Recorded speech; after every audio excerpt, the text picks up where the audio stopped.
Hello and welcome to another edition of Media Watch. I'm your co-host, Eric Tait. I'm Bob Anthony. Good to see you. Hey Bob, here we are for another session. Yes. Okay, folks. Program brought to you with the good graces of Manhattan Neighborhood Network and EVT Educational Productions. And basically we try to make some analyses and assessment of what's been breaking in the news locally, nationally, and internationally. We're pre-taping Wednesday before air date, so by the time this rolls around, folks, the Israeli government probably will have been formed or come close to being formed. At least the process should be well underway. Yes. Right, because Mr. Netanyahu managed to pull out a last-minute victory in the Israeli elections. And yeah, Bob, he did that with a last-minute hard turn to the right, didn't he? With a little bit of a flourish, I guess I'd say. And we were chatting about this just before we went on the air.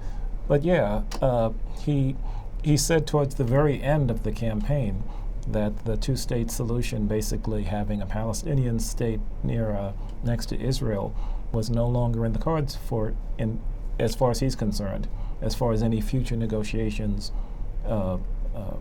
Any settlement for the Mideast crisis has been ongoing forever. Right.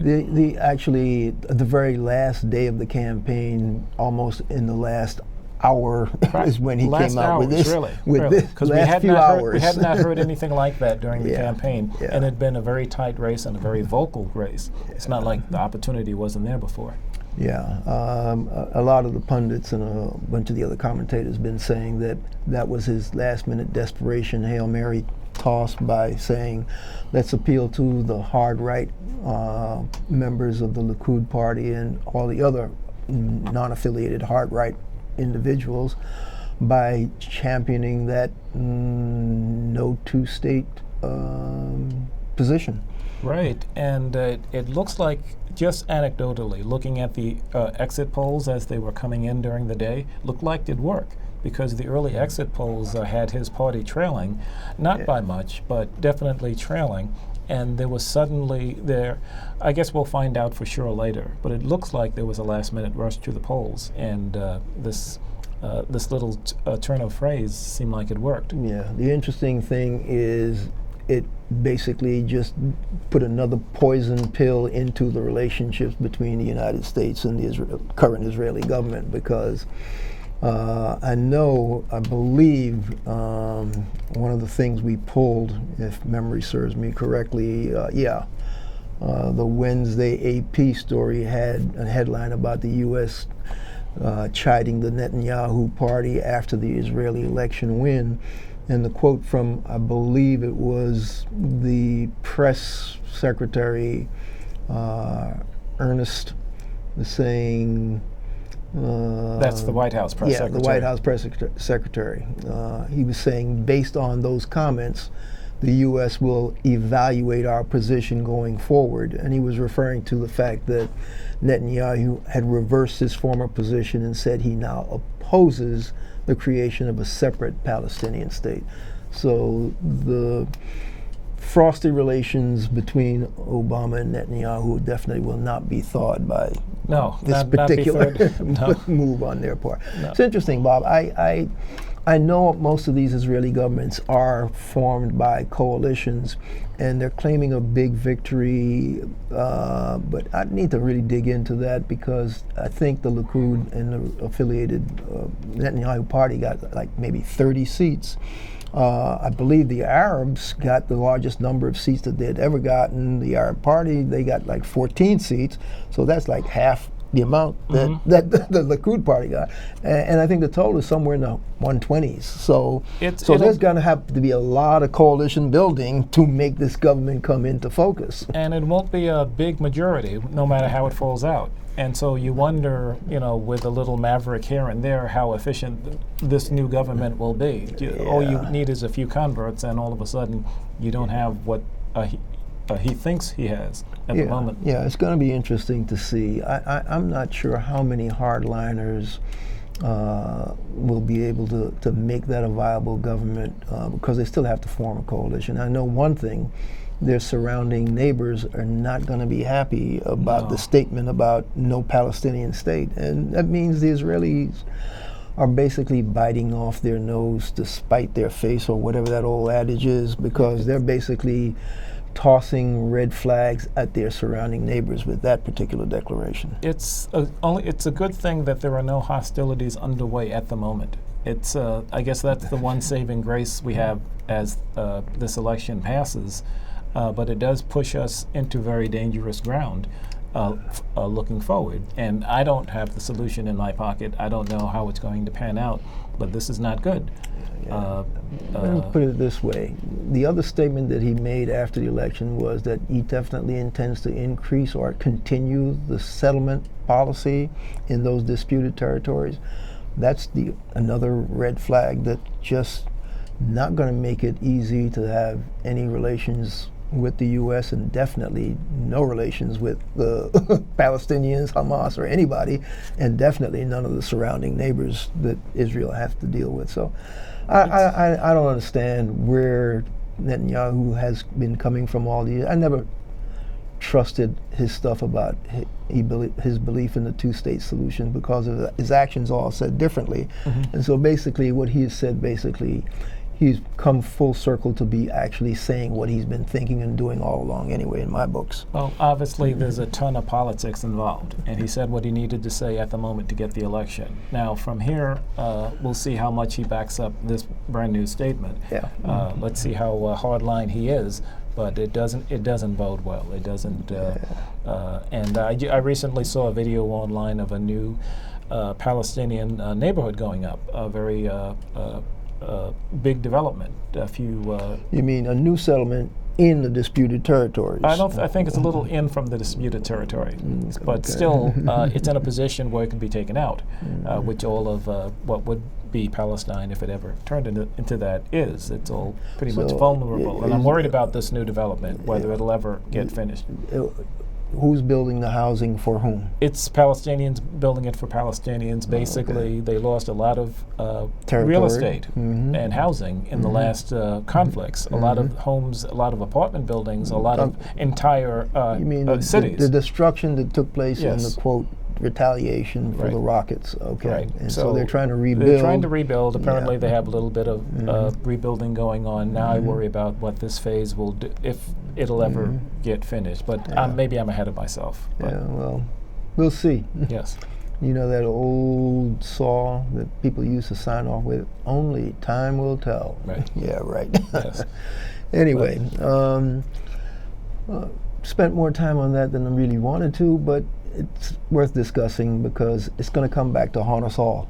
Right, and we'll obviously be watching the coverage. Some more. You know, Al Jazeera will have a different spin on it than say that other network which does news but isn't really news. That being Fox. I haven't even seen big reaction from the neighboring countries being reported yet, but I'm sure all that's going to start to roll out, because guess what? The dust is barely settled when we're taping this, folks. Right, but that's what we'll be looking at. So, but switching gears and coming back domestically, we need to pick up on a story that's actually the impetus for other stories that have broken since, and it all deals with what we've always dealt with on Media Watch, is how does the media cover issues pertaining to people of color and stuff that impacts people of color. And of course, the big issue on people of color is race and race relations in this country. There was you remember that documentary that was on about 3 or 4 weeks ago called American Denial, where they were talking about Gunnar Myrdal and the history the study that he was commissioned by the Carnegie Report to deal with. Okay.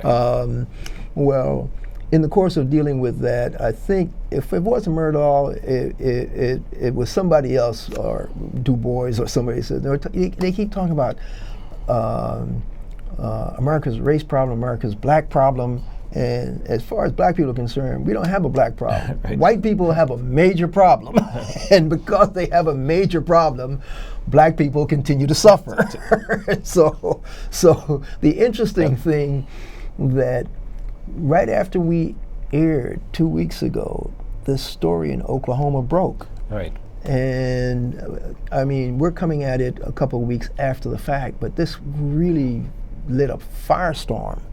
You want to recap a little bit, It's triggering so many other conversations. The actual incident. Race. The actual incident. Yeah. The bus ride. Right. The bus ride. Basically, a group, a fraternity at Oklahoma University. Yes. Frat. Yeah. And they were going to their major dinner of the year, I guess, whatever the major celebration some is. dating celebration thing. And yes. they were dressed up in tuxedos and whatnot, I guess, and the women were. I guess it was a black tie event. Yes, it was a black tie event. And in any case, they're on the way on the bus, and they start singing this chant. Yes. And apparently not a new one, because everyone seemed they were to taught to to know chant. it. Yes. Something that the fraternity had taught them to sing. And it used the N-word, and it went to the theme of "if you're happy and you know it." And but they replaced certain words to basically say that no people that were of dark skin complexion that they would call ends would ever be part of their fraternity. Basically. And this was part of the song. Right. The line was something like, "You can hang him from a tree, but he'll never be a part. He'll never sign with me. Yeah. There'll never be an N-word at SAE." Yeah. And that was the chant, and they were singing it with such gusto. With such glee, and the joy on their faces was recorded by this young lady who was on the bus, and she was horrified. Right. So because she was horrified, she caught this instantaneous video that became the rage on social norms. Now that's the power of citizen journalism. One person with a conscience on a bus just posted that someplace. She just said, knowing that there would be gonna be some fallout. Right. That's right. She said this is horrendous to herself. She rolled that camera. What I loved about it, I'm going to read verbatim. The President Oklahoma University President David Boren basically immediately expelled the two students. And then he had this to say: "I have emphasized that there is zero tolerance for this kind of threatening racist behavior at the University of Oklahoma. I hope that the entire nation will join us in having zero tolerance of such racism when it raises its ugly head in other situations across our country. I'm extremely proud of the reaction and response expressed by our entire university family, students, faculty, staff, and alumni about this incident. They are real Sooners who believe in mutual respect for all. I hope that students involved in this incident will learn from this experience and realize that it is wrong to use words to hurt, threaten, and exclude other people. We will continue our investigation of all the students engaged in the singing of this chant. Once their identities have been confirmed, they will be subject to appropriate disciplinary action." Well, his immediate hammer was the two leading the chant were immediately expelled. Now, that's what I liked about that. I mean, there was actually very little time in between the act and the punishment. No delay. The president of the university basically said, "No, this isn't happening here. No, you saying that on that bus with this organization that's on this campus? No. First of all, you two are gone, and for the folks in the fraternity, you have what? No, fraternity's gone. 72 hours to get all of your stuff out of the building. Yeah. And then they padlock the building. And the fraternity's banned from that campus. Right. This was swift and powerful, but it was the message that he knew had to be sent. Any lagging on this issue allows it to flame. Yeah. And he knew that would happen. Now, we're talking about Norman, Oklahoma, which is not heavily diverse. Oklahoma is where Black Wall Street got burnt to the ground back in 1920. So you're not talking about a state that's noted for its liberal views. But this guy reacted with the right moral integrity and with the right moral anger at this kind of behavior. And basically, he was happy that his student body as a whole rose up against this. Right. And I'm really gratified to see that kind of response. And the article went on to say, Boren praised the reaction of the students, the student athletes, and the way they're coming together. He said that he hopes it continues a dialogue about race.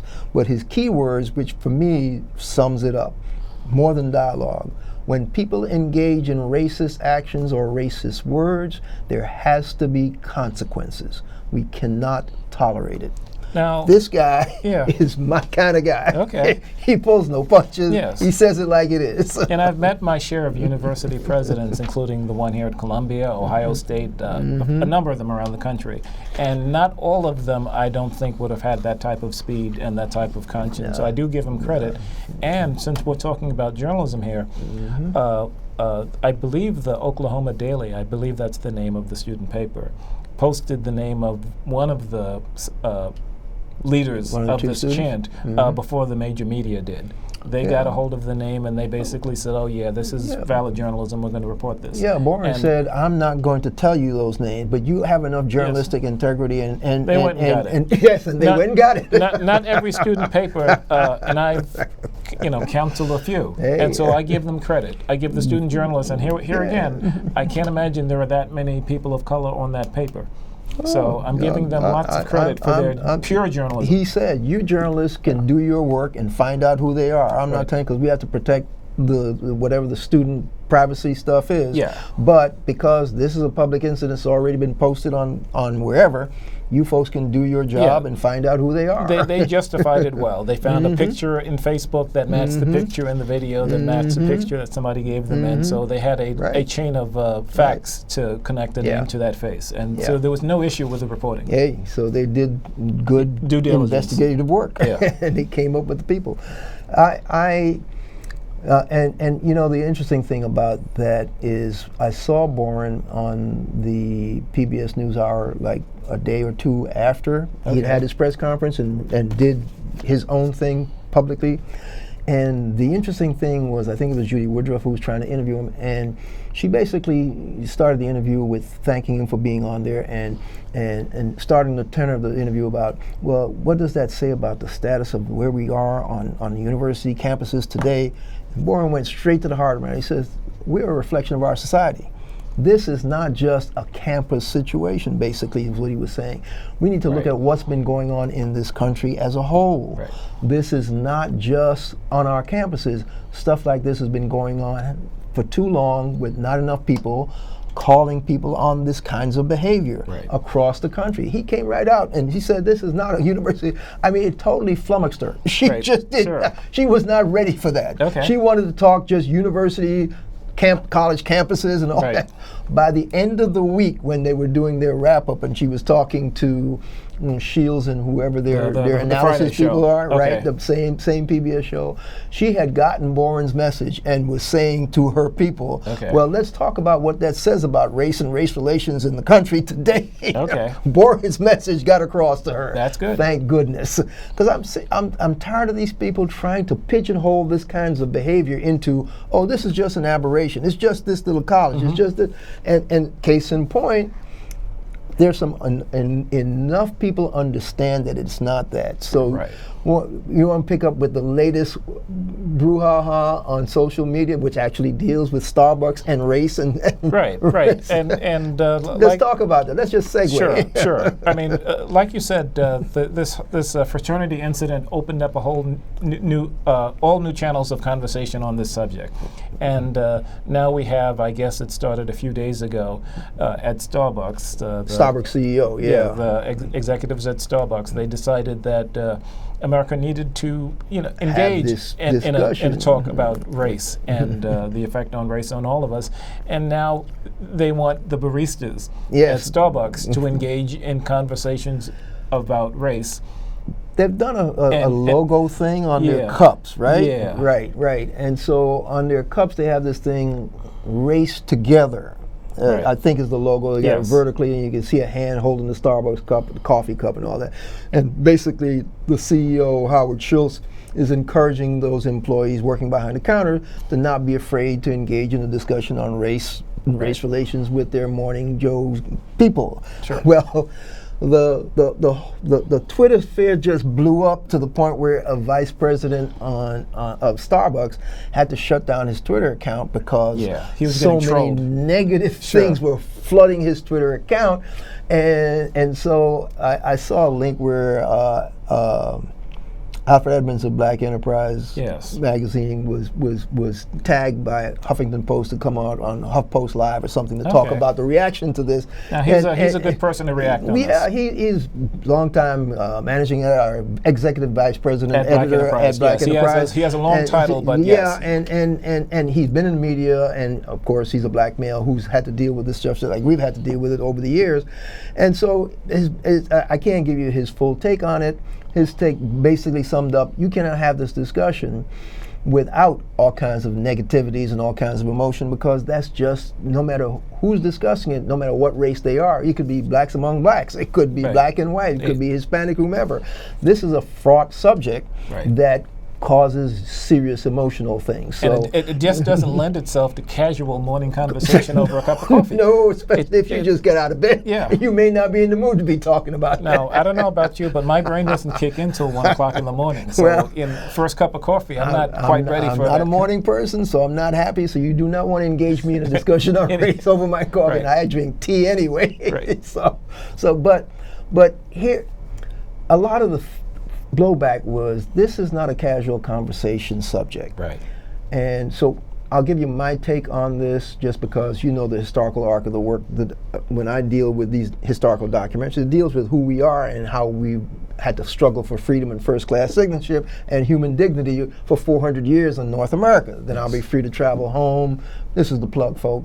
Every Sure. Voice and Sing. These are the documentaries you can go download, buy.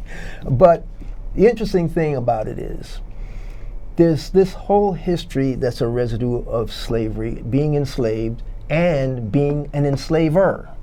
And until you can come to terms with that basic root, and if you can come to terms with it where you actually come hat in hand and say, you know what, we did some seriously dastardly bad things. We need to own up for it. We need to acknowledge it, and we need to actually ask forgiveness for it, and then maybe we might be able to move on in a way that you folks might be able to forgive. When you come like that, we can have a conversation about race, Right. okay? That's me, that's where I'm coming from having studied the history, documented it, put stuff out there. I just saw a thing that Joy Elliott, another one of our resource persons, sent us, the history of black women who've been lynched in the country, United States of America. I mean, some woman had a website that she put up that documented every one of those individuals who had been, and there were a seriously large number of women black women who had been lynched in this country.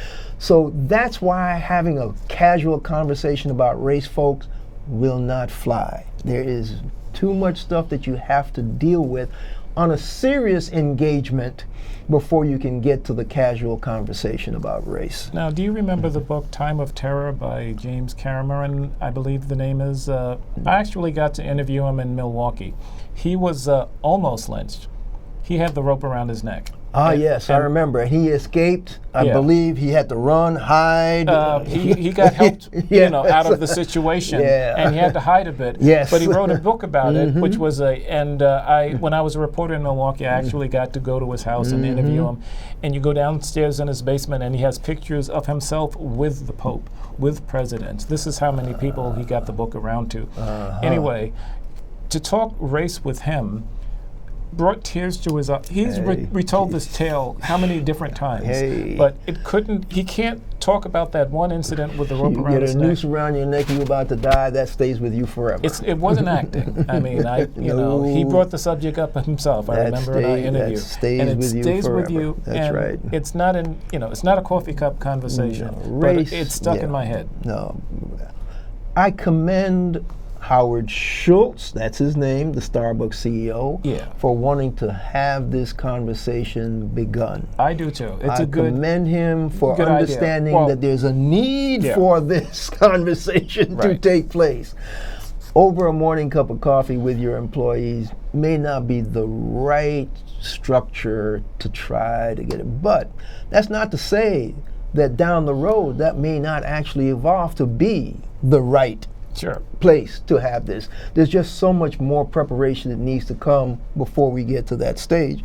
And that's just my take on that. No, but I'd agree with that. Maybe funding a local university to look into that matter, and they have money that they can donate for that, just that type of a conference, and bring together a few minds. Now, and it's not just one race, obviously. One ethnicity, not just black on white. So many other things you can talk about in terms of race relations that can be. We're down to almost like 3 minutes, I think, right? Yes. Or it may be 4. No, we got 3.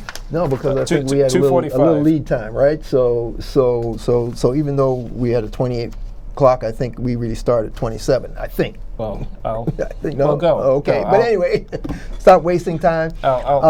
There was a similar ridiculous comment from the lieutenant governor in the state of Missouri saying that the president and the attorney general were basically giving aid and comfort to rioters and mob people in Ferguson. Okay. As a result of the shooting. And the lieutenant governor by the name of Kinder. Right? That's the Missouri. Yeah, Missouri, right. His quote was, "Many of them," meaning the president and the attorney general, "spent most of their careers defending Black Panthers and other violent radicals." So it's statements like these and chants like which we're hearing is what's causing this whole brouhaha about the need for more insight, more exploration, more discussion on what race and racism are. Because for my money, the Attorney General and his Justice Department said there was no grounds for prosecuting this police officer. I think that's a failed, flawed grand jury. That's just me, based on all the other stuff that I saw, reading all those different accounts, all those different eyewitnesses. Right. I don't care what that grand jury came out with. I think that was a flawed verdict. But for the Justice Department to sign off on it, well, hey, it just goes to show you that from other people who said all the Attorney General and the President do is coddle white America and give in to the system that keeps killing black people. I could say that based on this. Sure. But I mean, I wouldn't say that indiscriminately. No, but I understand where you're coming from. You understand where people would get upset listening to this lieutenant governor saying what he says. Absolutely. Clearly a left field statement, which I don't know where it comes from. But anyway. And we have about 35 seconds. I saw a reading of Miss Invictus by J.E. Franklin at the NEC Play Reading Series last Sunday. It's going on at, I believe, the Pershing Signature Center at 480 West 42nd Street. Next 4 Sundays, there are other readings. You should try to catch it, folks. Okay. It's been Media Watch. I'm Eric Tait. I'm Bob Anthony. And EBT Educational Production, M&N brought it to you, and we'll catch you the next time.